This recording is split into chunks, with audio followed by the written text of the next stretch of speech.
It's the BBP TV show since 2012, where amazing guests share their digital adventures. Who will we meet today? Small biz influencer, up-and-coming trendsetter, accomplished author? You never know who'll be dropping by. And now, here's your host, Elaine Lindsay, the bionic glamourpreneur with Truel Social Media, who's the second most curious person on the planet. Hello. I'm really thrilled to be here. This is a bonus show for BBP TV because we normally do shows every 2 weeks, but we're in a very different new normal. And there's just so much that is difficult for people right now. So many things that we just can't kind of deal with. I thought, why not bring on someone who can really give us a great perspective on what we can do to map our way through, to adapt in this new normal.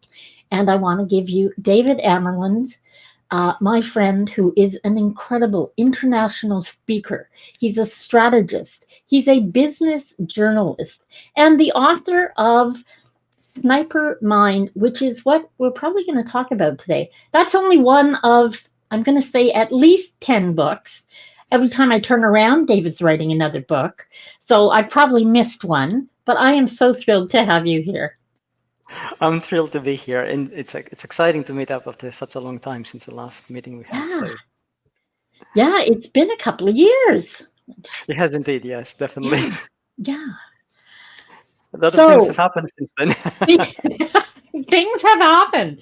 Yes, life is different. Who would have thunk way back when we were doing Hangouts for years and years ago, that this was going to turn out to be, well, basically the main way people get to do business this year. Yeah, absolutely. Video chat. The world has changed. And in many ways, I think, we're looking at this and we know that the world is changing. We can feel it subconsciously without articulating it very clearly in our minds. But the change which we're feeling is a change that essentially needs to happen. And I can elaborate a lot on this. Yeah. And I know we're all going through a painful patch right now. There's a lot of adjustment. There's a lot of pain because if we look across the globe, some industries are disappearing. Some other industries are undergoing tremendous change. We have the immediate future is not foreseeable to any great extent. And yet, that's exactly what should happen. Our systems, which were 20th century legacy systems, we ported them over into the 21st century, even as we amped our connections, we amped the way we did business, we amped the way that we established trust across non-physical present spaces. We did all that, and those systems began to creak and break down, and we patched them until we got to here. And I'm sort of painting a very broad picture with very broad strokes, but essentially that's what it is. If our systems were good enough, we wouldn't be facing any of the issues we're facing right now. That is such a good point, because a lot of people are, scrambling and terrified because this is such a big change. But in fact, okay, I keep saying, we humans are really adaptable. Okay, it's not like we haven't had, great uproar and upheaval before. We are just so much more aware now because we have this medium. The internet allows us to basically be there in the moment, wherever there may be. And I think that gives much more of an immediacy to what's going on. And that's part of why I gave this show the title WTF 2020, because as much as we could just sit here and, vent and whine and complain that things are different, that's not going to help anybody.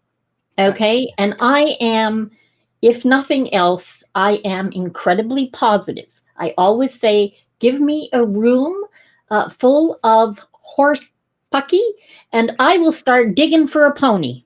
That's just the way it goes.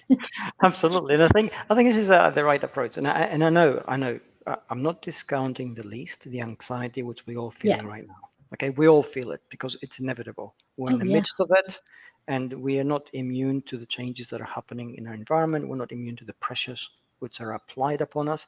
And even if we happen by, a massive stroke of fortune for some of us to be totally sort of sequestered from all this unrest, our immediate surroundings are not. Our friends, our family, they're right in the thick of it. And that's transmitted to us. So we all feel this. Now, despite all this, it's what you said. Essentially, we're moving towards a better place. And you got to say, okay, how is that possible? Even all I can see is blackness and catastrophe, and I feel hopelessness and anxiety. And again, these are the feelings which we always feel when we transition in history to the next. If you think, how did people feel during the French Revolution? How did people feel during the American Revolution? There was no hope and happiness and singing. There was hope that things would get better, but you actually feel the pain of the moment. You feel the stress of the things you have to do. You feel that the system around you, which was the established system, has collapsed, and nothing yet has emerged, which must fill you with great anxiety. We are a little bit more fortunate. I mean, we haven't got to the stage where things have collapsed around us, but we do know that we're transitioning to something new, and that hasn't quite emerged yet in terms of the shape but we can see it, we can feel it, we know what we're leaving behind, we know what we don't want to repeat, and those are the starting Yes. points for the new things we're going to put in place. Absolutely. And part of that for me is I believe it's really a good thing that all of the stereotypes, all of the inconsistencies, all of the prejudices, and all of the garbage that has brought itself finally to the surface. It's horrible in how it's happened, but I'm so glad that people are starting to acknowledge, okay, everybody's human. Everybody. I honestly believe that every single human is exactly the same. And I keep saying to people, like, you know, I don't know if you can see it, I'm polka dot. I am polka dot. Okay. So there are all kinds of different people out there. What we have on the outside of the suit is like I'm wearing a sparkly top and you're wearing a t shirt. So what? Yep, exactly. And It's what's I'm in so here glad, and yeah, what's in yeah, here. Yeah? exactly. And I'm very glad you mentioned the human bit. Now, I know it is very easy to focus on the differences between peoples, cultures, races, and focus on the things which divide us. But essentially, we're all the same biological units. We all Mhm. respond to the same way in our environment, and we all have the same fundamental needs and anxieties. So those things unite us, regardless about home security, food safety, or food security, job security. We all want a place to call our own. We all want to feel safe where we are. We all want to try and feel that the future is predictable, which is always a very difficult thing to achieve. So these are the things which we all share regardless. It doesn't matter, what you call yourself, who you are, what your gender is. We actually all feel that. And that's a really good starting point because moving forward, we have to start focusing on the fundamental similarities because that allows us to get together and that's our strength. And you know me, I tend to make things super simple. So for me, I want to take that word different, our differences. No, we're just varieties. Okay? Difference Yes. is separate. A variety means a smorgasbord of different things, which means Hmm. for me, who has the attention span of a gnat, I will never get bored because there's all this variety in humans. Like, Hmm. isn't that something that you should be celebrating? Wouldn't it be Well, yeah, horrible if we were all the it really same? would. I think you're bringing up a valid point here, which is very hard to sort of argue against. We should be celebrating it, but we can't. Neurobiologically, we are very weak. We are sort of programmed to form small tight groups, to seek those groups to have a certain amount of homogeneity so that we're all the same, because that's the visual connection which creates instant trust, and we feel we understand each other and we forge on. Now that has served us well until maybe the end of the year 2000. So that allowed us to create everything that you see today. We survived, we adapted, we overcame, and here we are. In the 21st century, there is a degree of complexity, a degree of uncertainty that is going to be constant, and also a degree of ambiguity, which sort of wraps everything around it. Mm. The world now is not as clear cut. The threats which we face are not as easy to discern until it's almost too late to do anything about it. The situations which we face are constantly changing. There's a fluidity to them, and the context in which we have to act is never clear to us all the time. So in order to overcome those things, we need to do what we have historically always done. We come together in a tribe, we pool resources, we rely on each other, and suddenly we become a lot bigger than just ourselves. The only difference now is that the tribe we need to form is global. And that is, that takes a little bit of getting used to, it takes a little bit of thinking, it takes a little bit of adjusting. And we need to learn a new skill set of interpersonal Yes. contact in order to do that. And even we get this on a business level, okay? Nothing good happens in your comfort zone. If you don't step outside of what suits you, and that can mean your own little tribe, if you don't stretch yourself in some way, then how can you improve? Right? Yes, and totally. Again, you're totally right. And again, it's impossible to refute. But this is not what we do. We like to stay in a comfort zone, whether we're people or whether we're companies. So when do we move outside that comfort zone? Well, if you're a company, the answer is always very clear cut. It's when you're facing an existential threat or when you're a severe threat to your bottom line. And unfortunately, we also do the same thing for people. We have to face a really severe threat, which shocks us, and then makes the discomfort of moving outside our comfort zone and dealing with new complexities and new problems the lesser of two evils. So that's the way we've always operated historically. That's the way business has progressed, and unfortunately, that's the let's call it the design fault with small d. But that's a design fault in our character and our makeup. So, with all that in mind, what would you say for just the average person? Okay, you're currently, I know we all have the anxiety. People are worried about their children, they're worried about their parents. My dad's almost 88, and he's definitely in one of those groups that they tell you are most at risk. What can the average person do to center themselves, to let themselves sort of not marinate in the fear, but give themselves a little more to work with so that they can still find joy in every day? Okay, that's a great way to frame this. And there are two things which I would suggest, and we can all do those two things. The first one is, and I'm going to say meditate upon yourself, and it sounds very fancy and very complex, but essentially all you need to do is think about what is dear to you. What are your core values? What is that makes you you? That hasn't changed since you were 8 or 9 or 10 when you first had those thoughts. They only got deeper and better. And we tend to forget them when everything's going okay, or when things are not too difficult, because we allow the external environment to impose restrictions and conditions upon us, which then determine our actions. So essentially we're guided by the world around us. And the problem with that approach is that right now the world around us is seemingly collapsing.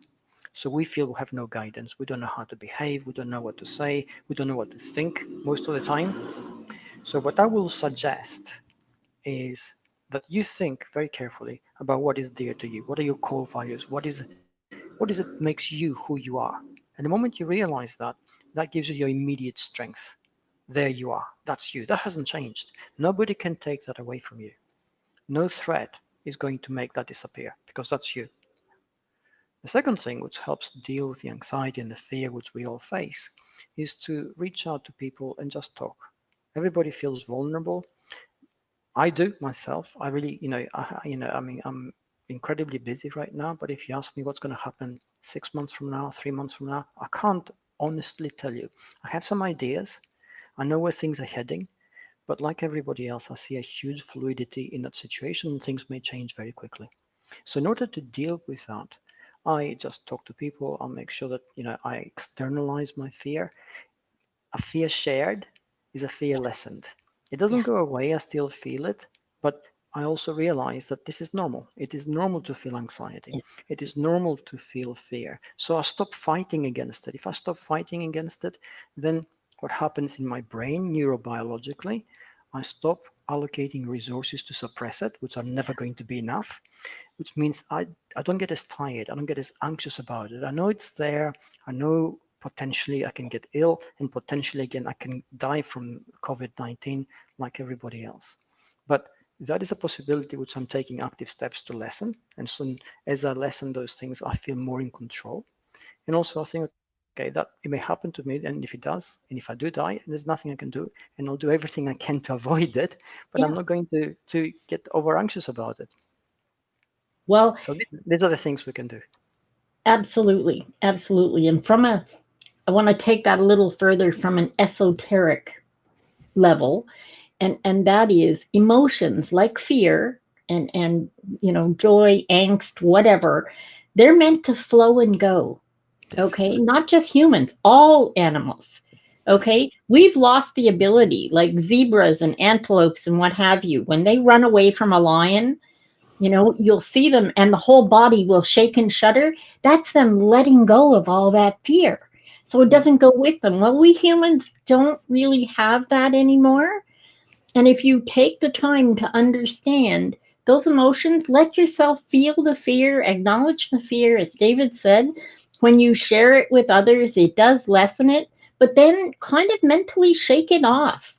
Okay. I always tell my clients, and this may not sound very businesslike, but I want you to sort of shower it off with light. Just, think of light coming down as a shower, getting rid of all the emotions. Just let them go so that you have room for different emotions. So you can get on with your day and you're not just sapping all your energy by letting yourself remain in the negative.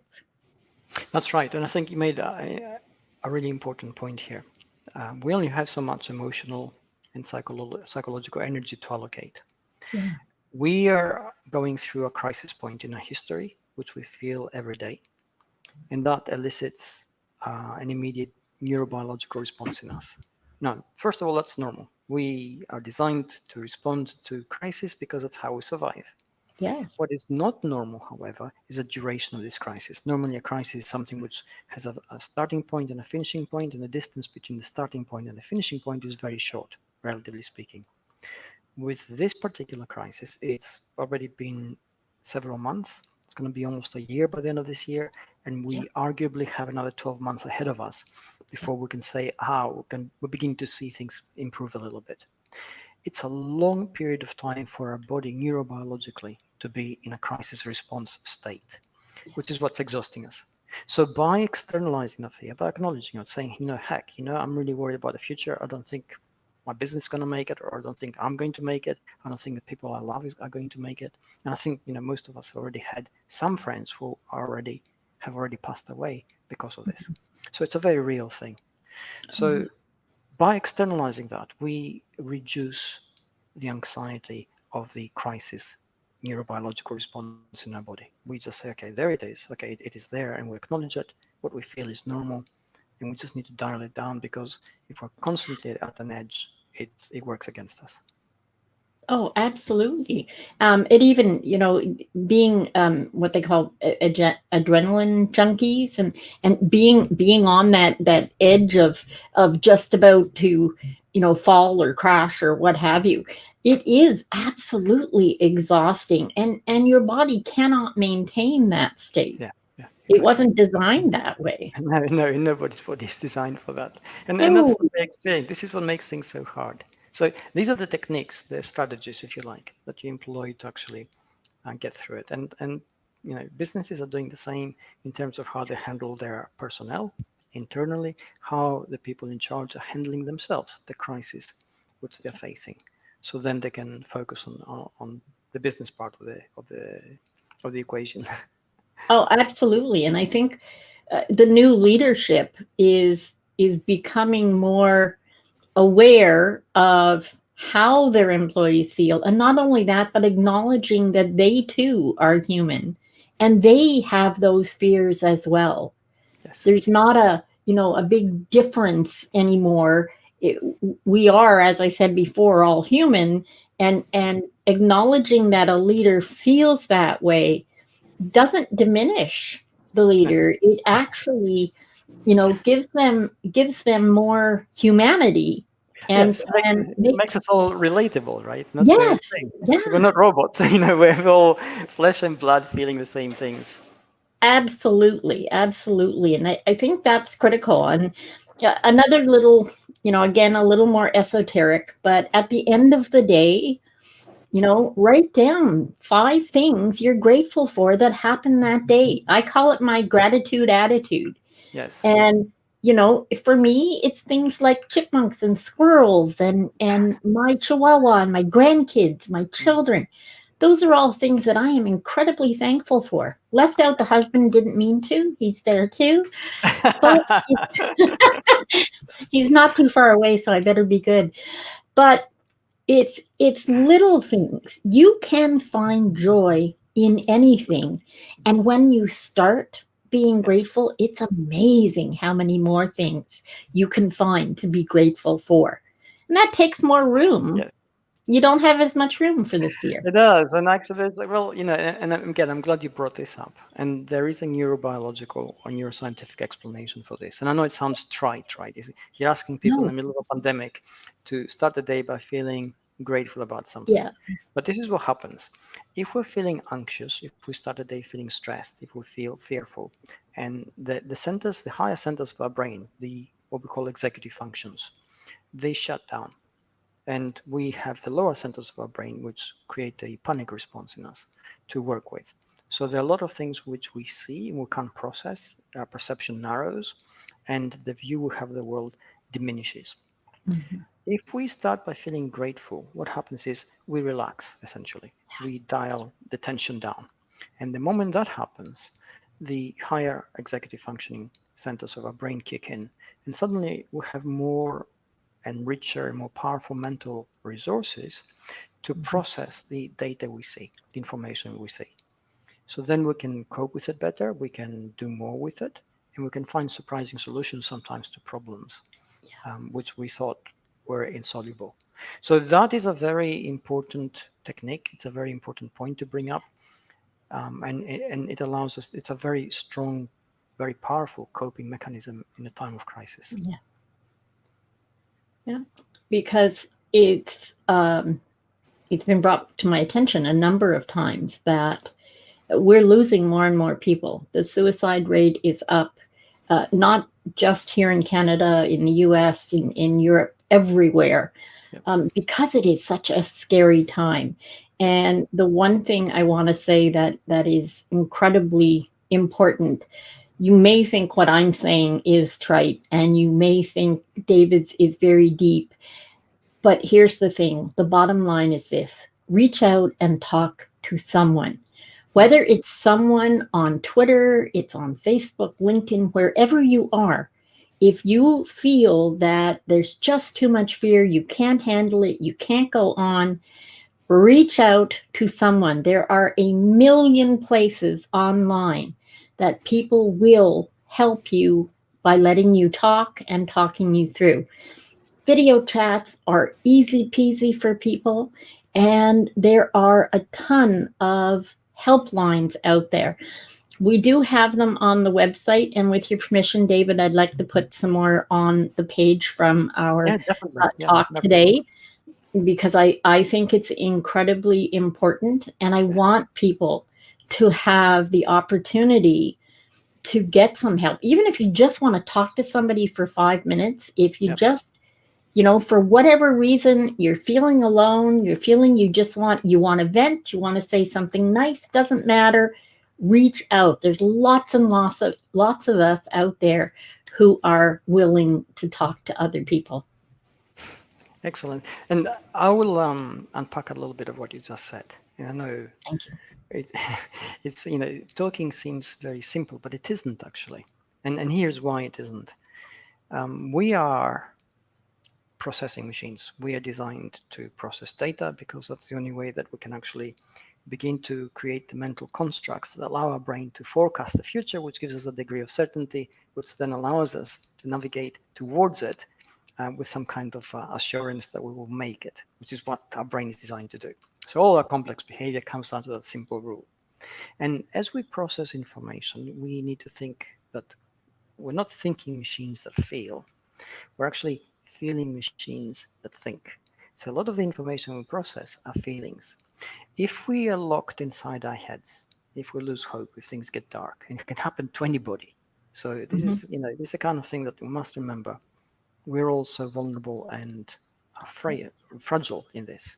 Yeah. So if we get locked inside our head, it becomes a very dark space. We can't escape it, and there's a downward spiral that gets tighter and tighter and goes down deeper and deeper. And that sometimes leads us to, acts which are completely destructive from our personal point of view, and they're an expression of the hopelessness we feel. Now, if we talk to somebody, this is what happens. The interpersonal skills that we have, which were designed to allow us to navigate social life, kick in. We create interpersonal constructs, which take the information that the other person gives us and change their point of view. They change their perspective.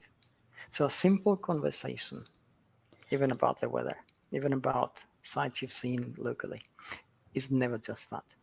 Yes. Yes. It's an enrichment of pictures we have in our head.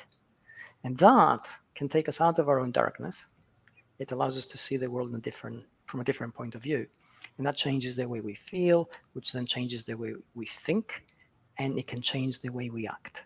And that's the chain of events that leads to that. Absolutely. And I really like the fact that we're getting the super simple and the really deep explanation here. So we're kind of covering all things. But it is, and even from my super simple positive area, yes, fear is a big thing. Okay, like I'm human too, so of course I have fears as well, and I'm not saying that I deny them. What I'm saying is that I allow those emotions to be there. I allow myself to feel them, but then I let them go because there's other things I can be doing.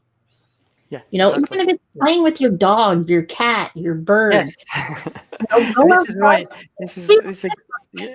totally agree. I mean, this is why it's so important to actually have those core values. Okay, and I'll give you an example from my own personal life. And things can get really hectic for me. I have a lot of pressures, which a lot of these are self-created from the way I perceive things. And every day I have to walk my dog.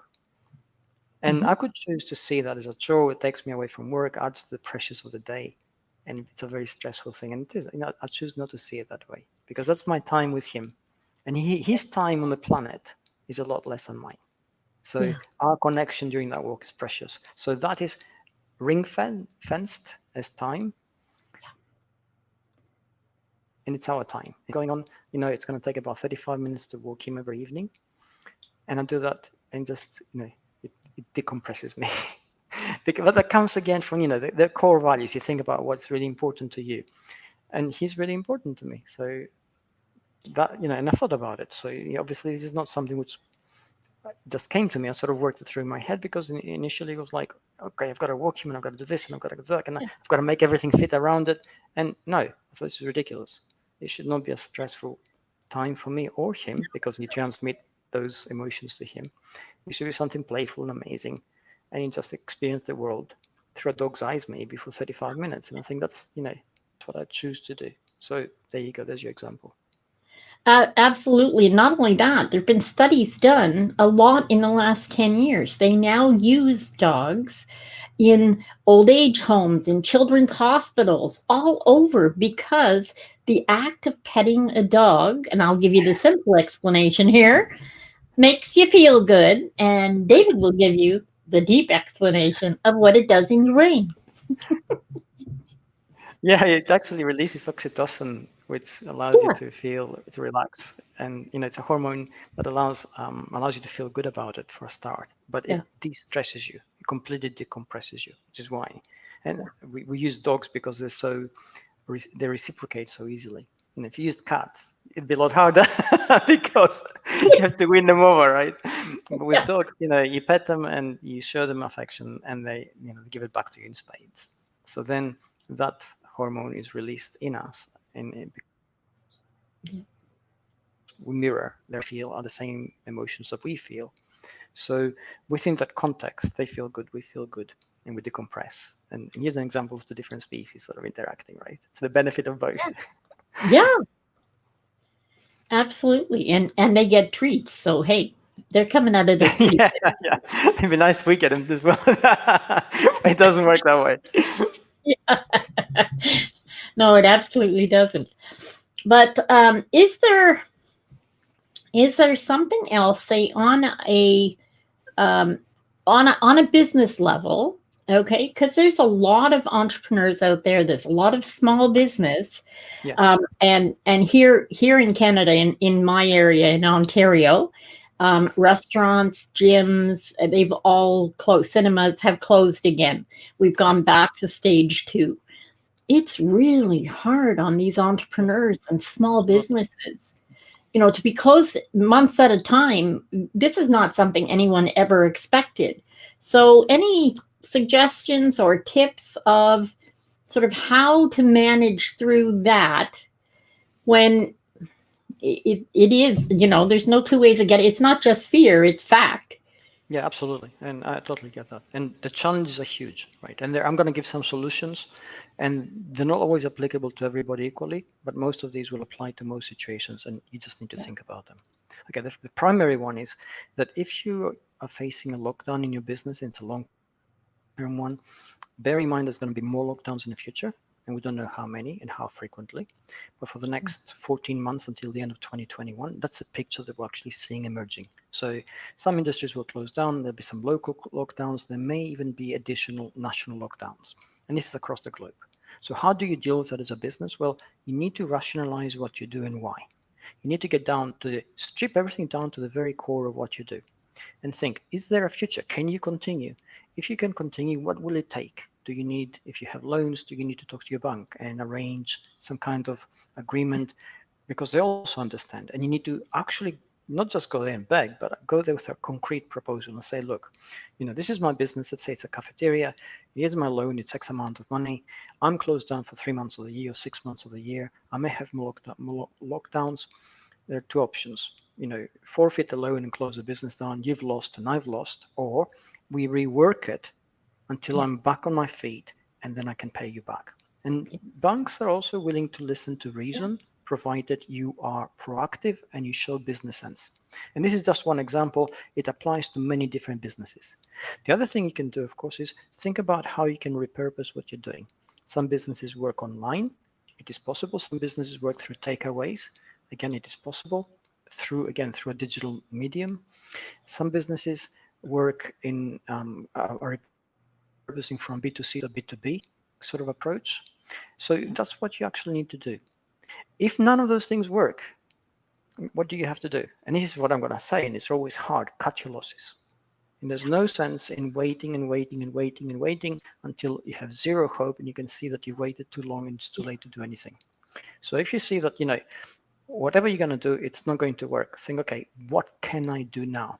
You have skills, you're an entrepreneur, you have business experience, you have the ability to think on your feet, and there are opportunities which will come out of this crisis, some of which we can't even imagine. Society itself is changing. Some businesses are going to disappear entirely. The public, the consumer as a general sort of unit, if we call it that, is going to change in the way they allocate their money, because they're changing the way they value, where they sort of perceive the value that they're actually getting.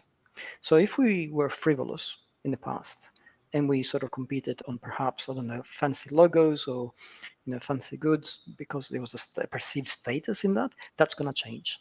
So now they're looking for value. Now they're looking for real connection. They're looking to reward businesses which are real in terms of how they reach out to them. So the marketing tricks of the past won't work. And they're also looking to see themselves what people are doing in a sense that it gives them hope. So if you start thinking along those lines, you will probably find a way out of the current situation, which appears hopeless. So that's the general advice on a global scale, which is applicable, however, whether you're a small business or a large business. And if you say, you know, I am serving a small community, my business is going under, I have no hope. Well, no, I will not accept that, because if you're serving a community, that community continues to be your community, and they still continue to have needs and wants, and they need services and need help. And you just got to think, what can I do beyond what I've done? How can I use what I have differently? So that's the magic of what you have to do, and that's also the difficulty, because it's not an easy process. It's painful. No, absolutely. And it's interesting that on the news last night, there's a little town outside of Ottawa, Wakefield, and it's on the Quebec side. And there was a little bar there that, they served, I guess, craft beers and what have you. He was a barkeep, and he has completely adapted to the situation and decided, you know what, I'm going to learn to make sandwiches. He's in a little tiny place. This has nothing to do with what he did before, but he researched it. He got himself some suppliers, and they put him on the news last night because he's taken this attitude where, you know what, I'm going to adapt. He's not the only one. There's lots of people. A friend here in Ottawa, Carla Briones, started with dog food stores. And she now has like delis where they do curbside pickup and all kinds of things, because she realized, you know what, bemoaning it's not going to help me. Let's adapt and move on. That's right. And there's a small case in Manchester, which is my hometown in the UK. As a bar, which obviously, could make it. Rents were high, costs were high, and it had to close down. So the business itself, however, remained, and the person who had it now has a website and Facebook page where it teaches you how to make cocktails. An online business, so you can get all the supplies to make exotic cocktails, and it's got an advisory sort of service as well. You can actually book 20 minutes at a time, where it actually tells you some of the tips of the trade and the tricks of the trade, and it allows you to make your own cocktails at home that you would get at the bar. That's the kind of repurposing that changes things. Okay, so it takes a lot of strength to do that, but they did it. So. Oh, absolutely, and it's funny that you say that, because I was hearing about a comedian in Scotland this morning, and there's a comedian here in Canada who's actually, I think, around Halifax, who has taken his show online. And he's booking shows for groups of people that all can Zoom in and watch the show, and he'll tailor the comedy to what they want. His name's Jason. I'll put the information up there. But woohoo, I mean, that's a really great way to adapt. Yes. Yeah. I mean, essentially our needs haven't changed. We're still people with very similar needs. We're just facing severe constraints on the social aspect of our lives. Yeah. Out of necessity, and we just have to be creative. And I know how difficult it is, or to sort of think like that when you're feeling bad and you're feeling hopeless. But you've got to think that you haven't got many choices. Feeling hopeless is easy, because all you do is feel hopeless until things get darker and darker. So it's always more constructive, better to channel those energies into something which will give you a way out. And because doing video is so simple, I say, there's people that you can't see now socially. You can't get together in a Zoom or a live stream video. Have a book club, play cards. Okay, do something. Play a game where you all have the board and everybody can join in. There's things you can find online. There's trivia. There's a million things that you can do within the confines of what we have now. Yes, absolutely. Okay? Think about little kids. Okay, think about when you were a kid. You're stuck in a room and all that's there is a cardboard box. Are you going to sit in the corner and moan? No, you're going to play with the box. You're going to turn it into a fort. You're going to make a robot. You're going to do something, because children haven't lost that sense of wonder. I think I want to challenge you as adults, okay? Go after that sense of wonder. Pull out some pots, get a cardboard box, do something Well, I completely think children, silly. yeah. But the difference between children and us, and it's a significant one, is that they haven't yet learned to respond to environmental pressures on how to behave. So they behave how they want to because that's how they explore the world. And then we become and the ascribed identity of the group. Yeah. And that's when the environment itself tells us, this is who you are, this is what you be. And this is a great time to say, no, you know what? Yeah. This is not what I'm going to be. I'm not going to feel hopeless. I'm not going to feel lost. I'm not going to feel without any kind of avenue to explore the future. And I'm going to find a way out because I'm capable, I'm strong, and I'm smart. If you say that to yourself, in your head, these things actually open up new neural pathways. It gives you access to more mental resources. And I believe if we make an effort, we can all come out of this stronger, better.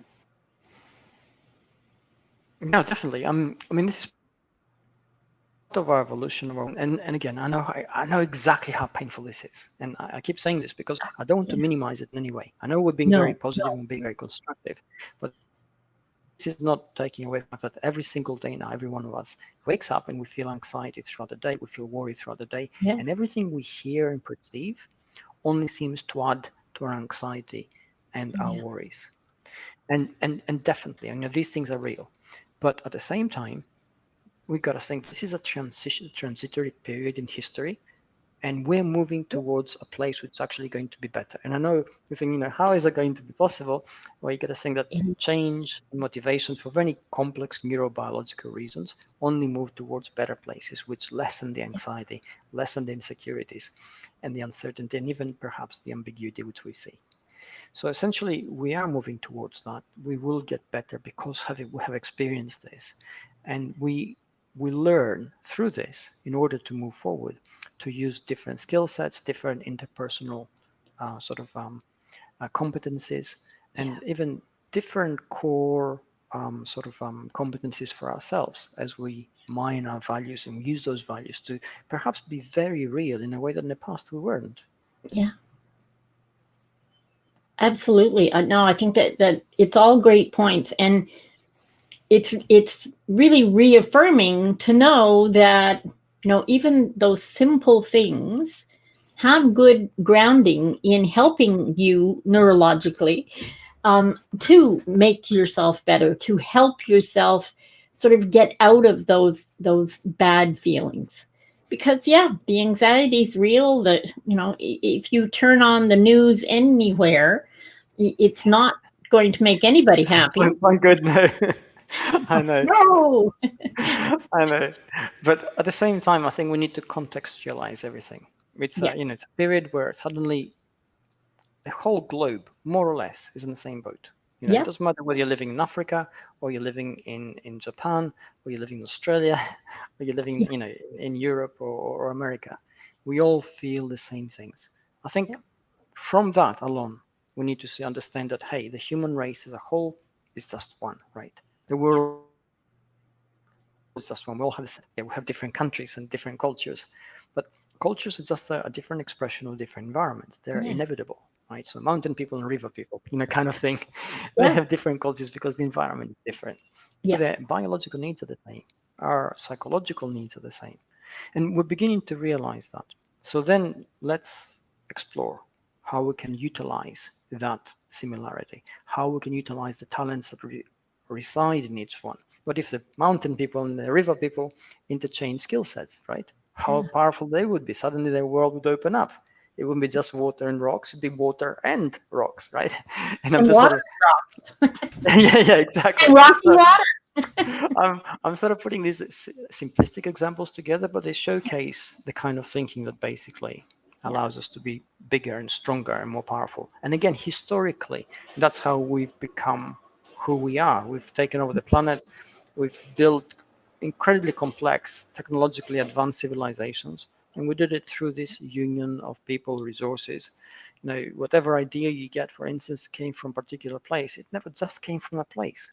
There's a synthesis of a lot of things, a lot of circumstances, a lot of information coming in that allowed it to happen. So nothing happens in a vacuum. Everything is networked. And since everything is networked, I think we need to actively now, cognitively, make the conscious decision to begin to utilize it. Yeah. And there's nothing wrong with getting more skills. No. Learning is always good. Oh my God, yeah. Yeah. For me, it's like breathing. I really love to learn. All of this, for centuries, because of the Industrial Revolution, not even, the pandemic or the Spanish flu or any of the disease pieces that have happened over the centuries, but all of the Industrial Revolution, all of the changes from early man. Okay, every time you had these changes, the wheel, the start of machinery, there was always this flux, and nobody wanted to go from the horse to the car. Okay, No. like it's kind of the same thing every time. And I remember when historically I was going through documents where people were thinking that if a train goes above a particular speed, you wouldn't be able to breathe, right? Because the airflow would cut off your breathing, and people would die. Yeah, that's pretty funny. It's funny to us now. Certainly wasn't funny to them. No, to them it was a serious problem, which they were trying to sort of see how they could solve this. And I think it just makes the point that any kind of transitory period has an inbuilt level of anxiety that comes with it, and uncertainty. And again, we need to embrace this. We need to say, okay, we're going towards something better, and we need to be able to be open to the positives and the opportunities that will arise. And there are always opportunities. Yes. So really what we're saying is people need to really be open to adopting a growth mindset. Yes. Where possibilities are, in fact, endless. You may not see them all right now, but we know that they're there. We know that there's more. There's absolutely more, right? Yes, absolutely, definitely. And again, these are things which are easy to say and they're very hard to actually feel. And you got to say, okay, how am I going to see those opportunities? And here's an example. Usually before the pandemic, I gave about 50 to 60 talks a year, and I traveled a lot. And with the pandemic, I sort of seem to be giving more talks, but I don't travel anymore, which is great. Yeah. Because it's less stressful. And this is one of the things which I say. Who you are is usually in an established way is luxury. Okay, because the world says this is who you are, this is what you're doing, and because everything is established, everything's sort of very rigid and rigorously defined. There's not a lot of wiggle room to get out of that frame and do something different. And if you try, there's a lot of friction, which is designed to keep you in place. Everybody says, don't rock the boat, don't be the nail that sticks up because it's going to get hammered down. Let somebody, don't stick your head above the parapet. We have all these sayings which essentially are there to make us keep our head down and get our work done. And this is not the time to do that. I mean, the world is essentially kind of disintegrating in front of our eyes in terms of the established structure. So now's the time to actually be brave and say, well, what if I did this? What if I tried that? And again, I know the difficulty here, and it comes up again in corporate environments, it comes up in personal environments, is how do I behave? And I know this is a strange question to ask, right? Because in the past, we knew how to behave because there were norms, which were generated by perception, which was the acceptable kind of way of behaving. So, if you're in business, you're projecting a particular image. If you were, a person, your immediate social group dictated how you should behave, what was acceptable, what was not, how you should dress, how you should, how you should drink, how much you should drink, and so on. And here we go back down to the core values. What is really important to you? Yeah. Who are you really? If you define that, well, they're your red lines. If you know your red lines, then you know how to behave. And if you know Yes. how to behave, because you have these core values, which means essentially that you have a conviction which comes through, that creates resonance to people around you. Then they engage, and there's your entire mode of operation, if you like. Whether you're a business or whether you're a person, this is exactly the way it should be. This is exactly what we should be thinking. So we're peeling back all these, layers of camouflage that we had in the past, which were expected of us. Yeah. And we are actually becoming more real, more human, both as a business and as people.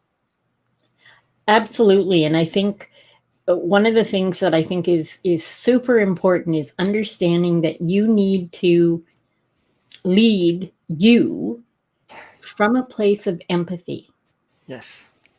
because we're all in it. Okay. Yes. And And having I'm glad you're bringing this up. yes, okay. We're no, all in it, and having empathy for everyone around us at this time is going to make things easier, not just for us, but for everybody around us. mm, And when we relax, those around us relax. yes. So when you let yourself, feel the fear, let it go, be in the moment, do what you can do right now, okay, and focus on that, you're going to make it easier for those you have to deal with as well. Yes. And empathy is one of the most misunderstood competencies or emotions we can talk about. And I'm very glad you brought it up. Oh, And good. usually, when I bring it up in a corporate section, I get some giggles. Yeah. Everybody thinks flower power. And and it's not like that at all. Okay, it's not huggy feely. It's not like this. Now, essentially, we mentioned earlier that the brain only has one rule, which is to predict the future, because that's what it allows it to survive. How do you predict the future? One of the competencies that the brain uses in order to do that is its ability to project itself into somebody else's situation. Yeah. Why? Because then that allows the brain to predict within a certain parameters how that person, company, or entity is going to behave. And if we can predict how we can behave, then we can trust them because we understand them better. That's empathy. That's a competency we Yes. need to develop. So essentially, by developing this, and it can be developed, we are learning to understand somebody else's point of view.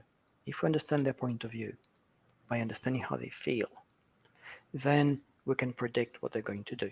If we can predict what they're going to do, we can begin to trust them. Trust is absolutely necessary for any kind of relational exchange to take place, whether it's the giving of information, whether it's starting a conversation, whether it's making a purchase if you're in business, whether it's accepting somebody will actually send you something if you give them your money. All these things require trust, and trust is built on empathy. Without that, nothing works. Yes. So good. I love how you wrapped that all up for me. That was great. That was great. Thank you. I think I'm gonna need to have you to explain stuff whenever I talk now, because I get to do the simple stuff and you can turn it into the complicated stuff. It's awesome.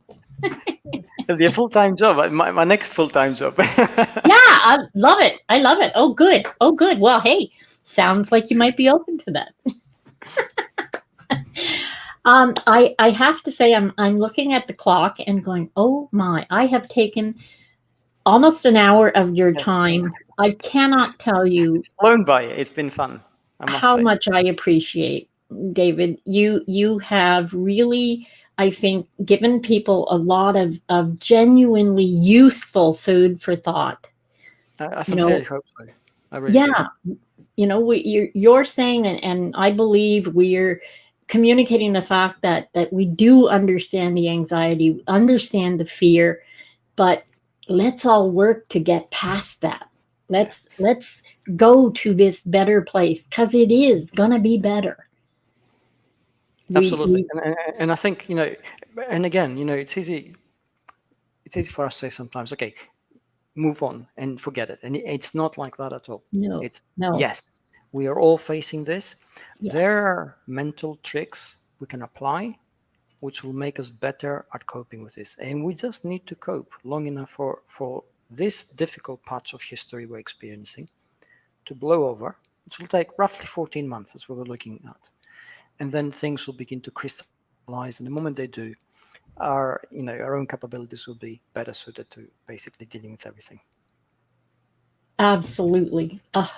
I cannot say thank you enough. It's been fun, I must say. It really has. Oh, I'm glad. I absolutely love talking to you. I thank our audience for watching. Like I said before, and I did mean it, if anybody needs to talk, reach out. All the social channels are open to people reaching out because we're all in this together. Try and let the fear go. Acknowledge your anxiety, acknowledge your fear, let it go, and let's move on to a better place because it's going to get better. Do you have any last words you'd like to leave the audience with? Maybe one little tip they can use every day for business or personal?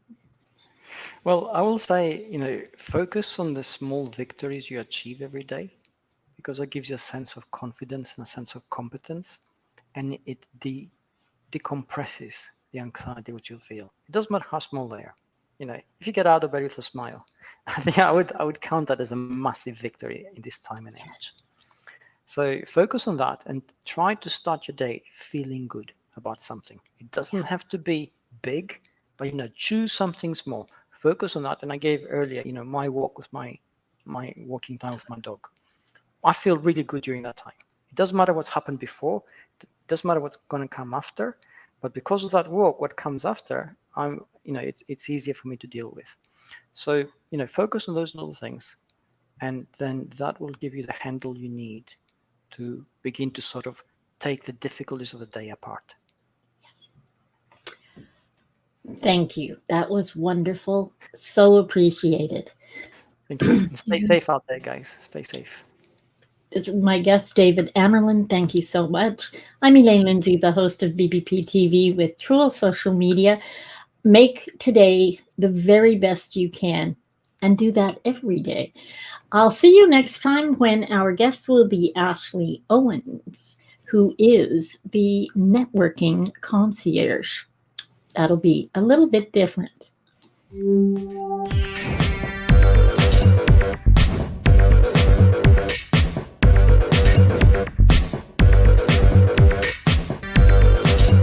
Brought to you by BBP TV Show and Truel Social.